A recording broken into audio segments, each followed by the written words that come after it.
अमावस की घना अंधेरा जो खौफ की भयानक रात थी। हवा में ठंडक कम पर खौफ ज़्यादा था। नेपाल से उत्तराखंड की ओर जाने वाला एक पुराना प्राइवेट बस नंबर UK 071919 घने जंगलों और वीरान पहाड़ों के बीच से होकर गुजर रहा था। बस में सिर्फ 2 ही लोग थे, एक ड्राइवर वीर बहादुर और दूसरा कंडक्टर अर्जुन। पूरे रास्ते पर दूर दूर तक कोई इंसानी रोशनी नहीं, सिर्फ झाड़ियों में सरसराहट, झीलों से उठती रहस्यमयी धुंध और हवाओं में तैरती परछाइयाँ जो खौफ की अनजानी चीखें निकाल रही थी।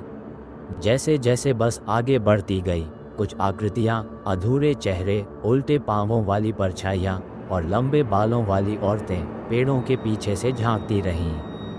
कभी वे दूर होती, कभी शीशे के बेहद पास। झील के किनारे से गुजरते वक्त बस ड्राइवर को लगा जैसे कोई लड़की झील में डूबी हो और हाथ हिला रही हो, लेकिन जब उसने रुक कर देखा, वहाँ कोई नहीं था और तभी बस स्टार्ट नहीं हुई। जंगल की खामोशी अब सन्नाटे को चीरने लगी थी। हाईवे मानो खुद पर खुद भयानक और भयभीत भी लग रहा था और हर मोड़ पर वो कुछ न कुछ छिपा रहा था। धीरे धीरे वीर बहादुर और अर्जुन को एहसास हुआ कि वे सिर्फ रास्ता नहीं पार कर रहे, वे एक श्रापित ज़मीन में दाखिल हो चुके हैं, जहां हर आत्मा हम दोनों के खून का भूखा हो और अपनी प्यास बुझाने के लिए जिंदा इंसानों की तलाश में है। और उसी दिन अमावस की रात थी। पहाड़ों के ऊपर काली घटाएं जो भूतों और आत्माओं जैसे झूल रही थीं और नीचे की घाटियां अंधेरे की चादर में डूबी थीं। उस रात हवा भी अलग तरह की थी, मानो उसमें कोई पुराना राज घुला हो। पत्तों की सरसराहट, झाड़ियों में कुछ रेंगते साए और दूर किसी टूटती हुई डाली की आवाज़, सब कुछ मिलकर ऐसा प्रतीत होता था मानो जंगल कुछ कहना चाहता हो। उस वीरान रास्ते पर जो नेपाल को उत्तराखंड से जोड़ता है, एक पुरानी प्राइवेट बस धीमी रफ्तार से चल रही थी। बस में सिर्फ हम ही 2 लोग थे, ड्राइवर वीर बहादुर और कंडक्टर अर्जुन, मेरा पुराना दोस्त। आज का रूट ही गलत लिया हमने, अर्जुन ने सिगरेट सुलगाते हुए कहा। ये जंगल रात को कुछ ज़्यादा ही जिंदा लगता है, वीर बहादुर ने हल्की मुस्कान दी, लेकिन आंखें सड़क पर गड़ाए रखीं। इस रूट से कई बार गया हूँ, पर आज कुछ अलग लग रहा है। सड़क के दोनों ओर ऊंचे ऊंचे पेड़ ऐसे खड़े थे जैसे किसी अंतिम संस्कार में शामिल हों। हर टहनी अंधेरे में कोई परछाई बनती और हर झोंका किसी साए की तरह गुजरता।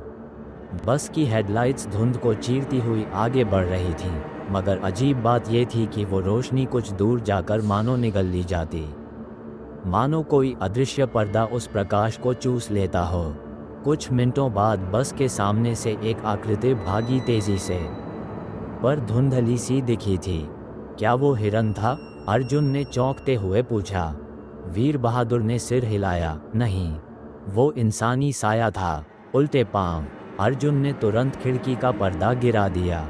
भाई, कुछ सही नहीं है यहाँ। जैसे जैसे बस आगे बढ़ती गई, वैसे वैसे अजीब घटनाएं होने लगीं। रेडियो अपने आप चालू हो गया। पुराना घिसा हुआ भजन चलने लगा। फिर अचानक उसमें से एक औरत की कराह निकलने लगी। बचाओ, वो आ गया है।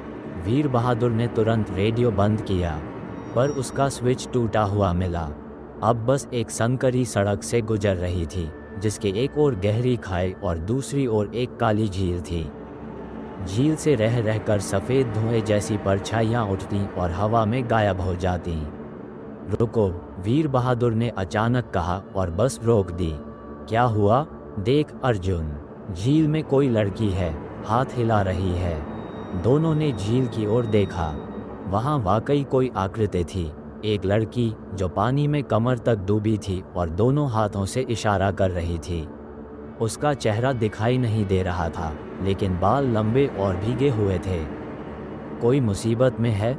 अर्जुन ने उतरने की कोशिश की। नहीं, मत जा, वीर बहादुर ने उसका हाथ खींच लिया। अगले ही पल लड़की पानी में डूबी और झील एकदम शांत हो गई। मैंने देखा, उसकी आंखें थीं ही नहीं, वीर बहादुर ने कांपती आवाज़ में कहा। वे दोनों जल्दी से बस में बैठे, लेकिन अब बस स्टार्ट नहीं हो रही थी। बार बार चाबी घुमाने पर सिर्फ एक कराहती आवाज़ आती, जैसे इंजन नहीं, कोई आत्मा गूंज रही हो। अर्जुन ने खिड़की के बाहर देखा तो उसे हर ओर आकृतियां दिखाई देने लगीं। कोई पेड़ से उल्टा लटक रहा था, कोई रास्ते पर बैठा हंस रहा था और कोई लड़की बस के शीशे पर हाथ मार रही थी, बिना आवाज़ के। बस उसकी आंखें लगातार बह रही थी खून की तरह। ये हाईवे नहीं है, ये कोई और ही जगह है अब, अर्जुन फुसफुसाया। और तभी पीछे की खाली बस सीट से एक धीमी सी हंसी सुनाई दी। बस अब भी बंद पड़ी थी और वीरान भूतिया हाईवे पर खौफ के भयानक मोड़ पर ही थी। वीर बहादुर और अर्जुन दोनों चुपचाप अपने अपने सीट पर बैठे थे। बाहर का अंधेरा अब बस के अंदर भी घुस आया था। डैशबोर्ड की एक हल्की सी लाल बत्ती जल रही थी, मानो किसी मृत आत्मा की आंख चमक रही हो। तूने वो हंसी सुनी थी ना? अर्जुन ने कांपती आवाज़ में पूछा। वीर बहादुर ने गर्दन घुमाई। पीछे कोई नहीं है, मगर कुछ था। अर्जुन धीरे धीरे उठकर बस की पिछली सीटों की ओर बढ़ा। उसकी टॉर्च हल्की सी टिमटिमा रही थी और हर कदम पर सीटों के पीछे कोई साया छिपा हो ऐसा महसूस हो रहा था। कहीं कोई पैसेंजर छूट तो नहीं गया, उसने कहा, लेकिन खुद को समझाने के लिए। जैसे ही वो बस के आखिरी कोने में पहुंचा, एक ठंडी सांस उसके कान से होकर गुजरी। अर्जुन ने पलटकर देखा, पीछे कोई नहीं था, पर टॉर्च की रोशनी में एक सीट पर पानी गिरा हुआ था और उस पर भीगे बाल पड़े थे। किसी इंसान के नहीं, मानो किसी आत्मा के। अर्जुन के हाथ से टॉर्च गिर गई। उसने चिल्ला कर कहा, वीर, कोई है पीछे, कोई है। वीर बहादुर दौड़ता हुआ पीछे आया और देखा, सब कुछ गायब थे, पर पानी अब भी था। ये लड़की की आत्मा थी, अर्जुन बुदबुदाया। वीर बहादुर ने कहा, हमने कुछ उठा लिया है, कोई साया जो अब हमारे साथ है। वे दोनों वापस आगे की सीट पर लौट आए और एक बार फिर बस स्टार्ट करने की कोशिश की, लेकिन इस बार बस चालू हो गई। निकल चल यहाँ से, अर्जुन ने घबराते हुए कहा। वीर बहादुर ने बस को तेजी से आगे बढ़ाया। अब वे हाईवे के उस हिस्से में आ गए थे जहां सिग्नल बिल्कुल नहीं आता। जीपीएस बंद, फोन बंद और चारों ओर सिर्फ काले पेड़, जिनके बीच कभी कभी कोई आकृति खड़ी दिखती, पर जैसे ही पास पहुंचते वह गायब हो जाती। अचानक सामने एक बोर्ड दिखाई दिया, स्वागत है रूहों की घाटी में। बोर्ड पर खून के जैसे धब्बे थे और किसी ने नाखून से बच सको तो बच लो लिखा हुआ था। ये जगह पहले कभी नहीं देखी, वीर बहादुर ने कहा। हम सही रास्ते पर नहीं हैं। ये जगह न तो नक्शे में थी, न सड़कों में, अर्जुन ने डरते हुए कहा। बस अब एक वीरान गांव से गुजर रही थी। घर सब टूटे फूटे, खिड़कियां टेढ़ी और दरवाजे आधे खुले, मगर हर घर की खिड़की से कोई झांक रहा था, बिल्कुल नज़दीक से, बिल्कुल स्थिर आंखों से। एक बच्चा बीच सड़क पर खड़ा मिला। वो सफ़ेद कपड़े पहने था और उसका चेहरा बिल्कुल काला, मानो जला हुआ हो। उसने हाथ हिलाया और बस अपने आप रुक गई। वीर बहादुर की आंखें चौड़ी हो गईं। मैंने ब्रेक नहीं मारा। अर्जुन कांपते हुए बोला, वो बच्चा इंसान नहीं था। और तभी वह बच्चा मुस्कुराया और उसकी मुस्कान कानों तक फटी हुई थी। वह धीरे धीरे पीछे की ओर दौड़ा, उल्टे पैरों से। यहाँ से निकल, भाग चल भाई, अर्जुन ने जोर से चिल्लाया। वीर बहादुर ने बस फिर से तेज चलाए। अब बस के चारों ओर धुंध गहराने लगी थी। दृश्य धुंधले हो रहे थे और हेडलाइट्स कुछ भी साफ नहीं दिखा पा रही थीं। तभी बस के शीशे पर फिर वही लड़की की परछाई आई, भीगे बाल, गड्ढेदार आंखें और नाक से बहता खून। अर्जुन चीख पड़ा, वो अंदर आ रही है। लड़की ने शीशे पर हाथ रखा और शीशा पिघल गया। बस अब एक ऐसे गांव में फंस चुकी है जहां हर आत्मा किसी अधूरी कहानी के साथ बंधी हुई है और वीर बहादुर अर्जुन को इस जाल से निकलने के लिए मृत आत्माओं की सच्चाई जाननी होगी। बस का शीशा पिघलने लगा था, सचमुच पिघलता हुआ कांच, जैसे कोई गर्म हथेली उसमें घुल रही हो। अर्जुन कांपते हुए पीछे हट गया और वीर बहादुर ने बस को एक झटके में मोड़ा। सामने अचानक एक टूटा हुआ पुल आ गया और बस पूरी ताकत से ब्रेक मारते हुए रुक गई। सामने गहरी खाई थी और नीचे दूर कहीं झरने की आवाज़ आ रही थी। अब हम क्या करें? अर्जुन ने कांपते स्वर में पूछा। वीर बहादुर ने बस से उतरकर इधर उधर देखा। पीछे वापस नहीं जा सकते। जो पीछे है वो अब रास्ता नहीं, कोई श्राप है। पास में ही एक टूटी हुई लकड़ी की पट्टी दिखाई दी जिस पर लिखा था, तामसी गांव, प्रवेश दोया। गांव दिख तो नहीं रहा था, लेकिन एक संकरी पगडंडी पेड़ों के बीच जा रही थी। दोनों ने तय किया कि बस को वहीं खड़ी कर थोड़ी देर चलकर देखते हैं। जैसे ही वे उस पगडंडी में घुसे, हवा का रुख बदल गया। पहले जो सर्दी थी वो अब जलन में बदल गई थी।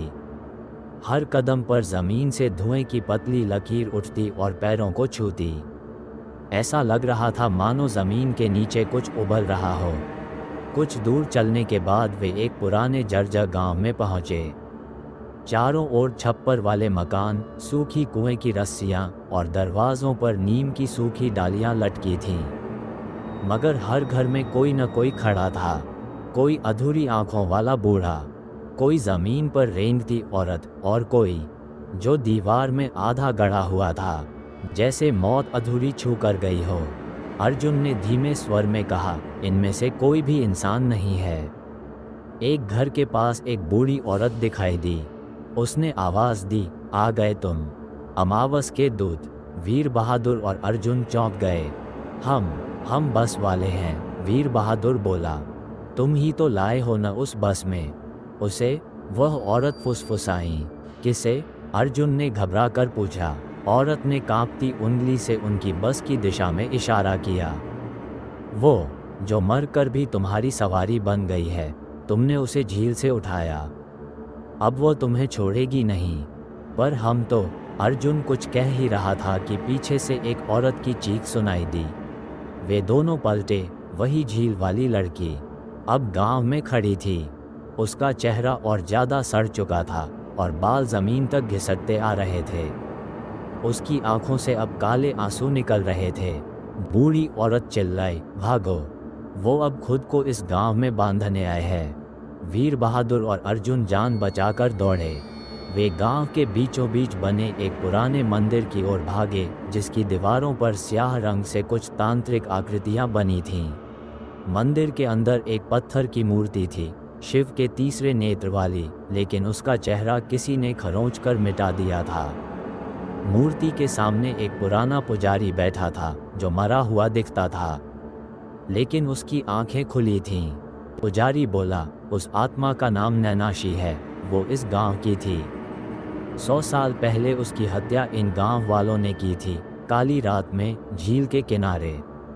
उन्होंने उसके शरीर को पत्थरों से बांधकर डुबो दिया, क्योंकि वो कुछ जान गई थी, एक रहस्य जो इस घाटी को निगल सकता था। वीर बहादुर ने कांपते हुए पूछा, क्या रहस्य? पुजारी ने धीमे स्वर में कहा, इस गांव में हर अमावस को आत्माओं की बोली लगती है। जो आत्मा सबसे अधूरी होती है वही जिंदा को पकड़ लेती है, और आज नैनाशी ने तुम्हें चुना है। मंदिर के दरवाजे अब अपने आप बंद हो गए। भीतर धुंध भरने लगी। पुजारी की आंखें उलट गईं। भागो, इससे पहले कि वो मूर्ति में समा जाए। और जैसे ही वे भागने को हुए, मंदिर की मूर्ति के तीसरे नेत्र से लाल रोशनी फूट पड़ी। नैनाशी की चीखें बाहर गूंजने लगीं और मंदिर की दीवारें हिलने लगीं। मंदिर की दीवारें अब दरारों से भर गई थीं और उनमें से लाल धुआं निकल रहा था। तीसरे नेत्र से फूटती रोशनी पूरे गांव को नहला रही थी। अर्जुन और वीर बहादुर ने देखा कि गांव के हर घर की छत से अब काली परछाइयां निकल रही हैं, अधूरी आत्माएं, जो कई वर्षों से उस मूर्ति की रोशनी से बंधी थीं। लेकिन अब नैनाशी ने उस बंधन को तोड़ दिया था। मंदिर की मूर्ति से एक भयानक चीख गूंजी और एक पल के लिए ऐसा लगा मानो समय रुक गया हो। नैनाशी की आत्मा मंदिर के अंदर आ चुकी थी। ये मंदिर अब उसका घर बन जाएगा। पुजारी की मृत देह अचानक बोल उठी, अगर तुमने उसकी अधूरी कहानी पूरी न की तो तुम भी यहीं रह जाओगे, आत्मा बनकर। वीर बहादुर ने अर्जुन की ओर देखा। हमें उसकी कहानी जाननी होगी, तभी कोई रास्ता खुलेगा। दोनों मंदिर से बाहर भागे। गांव अब धधक रहा था, न आग से बल्कि आत्माओं की जलती आंखों से। हर आत्मा उन्हें देख रही थी। मानो उन पर फैसला सुनाने वाली अदालत हो। वे सीधे उस झील की ओर भागे जहां उन्होंने पहली बार नैनाशी को देखा था। रात और भी गहरी हो चुकी थी और चांद अब भी गायब था। झील के पास वही जगह थी जहां उस आत्मा ने उन्हें देखा था। अर्जुन ने झील में झांका और अचानक उसका हाथ किसी ने पकड़ लिया। नैनाशी की आत्मा अब झील के ऊपर तैर रही थी, मगर इस बार वह हमला नहीं कर रही थी, वह कुछ दिखा रही थी। आज से करीब 100 साल पहले की बात है।